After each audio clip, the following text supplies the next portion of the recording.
Every morning at precisely 6 a.m., Ethan Davis woke up in a world that was almost, but not quite, his own. It started subtly. The first day he noticed his coffee machine was on the left side of the counter instead of the right. A small thing, easily dismissed. But then, on day 2, the neighbor's dog, always a friendly golden retriever, was suddenly a black lab. Ethan brushed it off as a trick of memory. But by day 3, his apartment door was green instead of blue, and the barista at his usual cafe, who had served him for years, had no idea who he was. It wasn't a dream, and it wasn't déjà vu. Ethan was shifting realities. Every morning, a new version of the world greeted him. Some differences were minor. A street light that used to blink yellow now stayed solid red. Other changes were profound.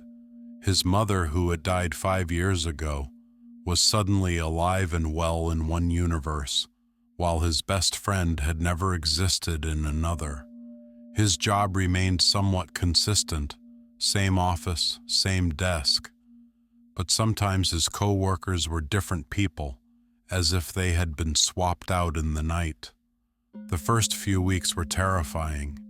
He tried everything, leaving notes for himself, setting up hidden cameras, but every night at exactly 2:47 a.m., he would feel a brief, inexplicable dizziness, and when he awoke, he would be somewhere else again.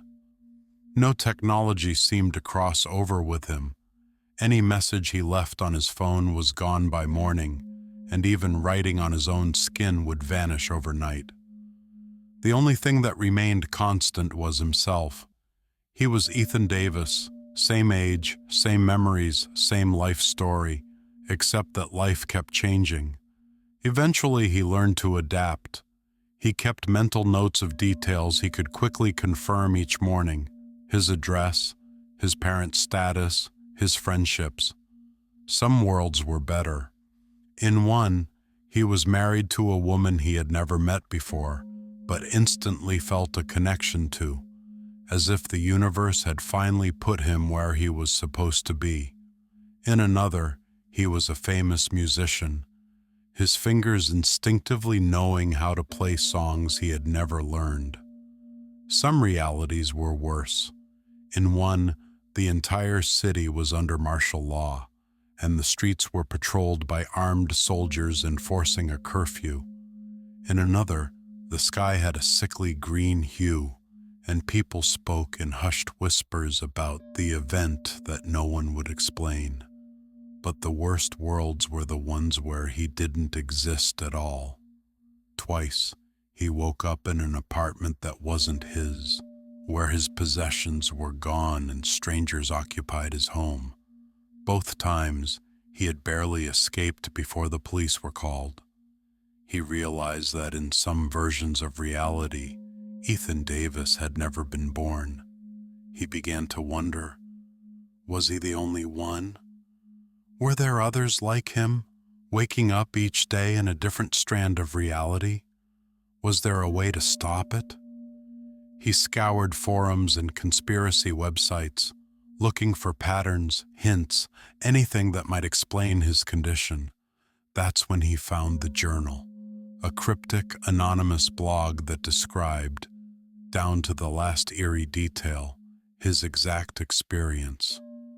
The writer claimed to have been shifting for over a decade and warned of a critical danger. One day, you will wake up in a world where you were never meant to be, and it will know. The words sent chills through Ethan's spine. The world would know? What did that mean? He didn't have to wait long to find out. One morning he awoke to silence. The city was empty. Cars sat abandoned in the streets. Doors were left ajar, meals half-eaten on tables. At first, he thought it was a dream. Then he saw them, figures standing motionless in the distance, all facing his direction. Not moving, not blinking, watching, he ran.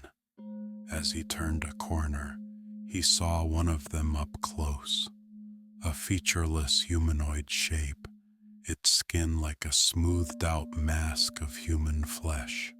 It didn't chase him, didn't speak, but it was waiting. Waiting for what? Ethan didn't stay to find out. He locked himself in an apartment, someone else's since his was gone again, and barricaded the door. The journal had warned of this.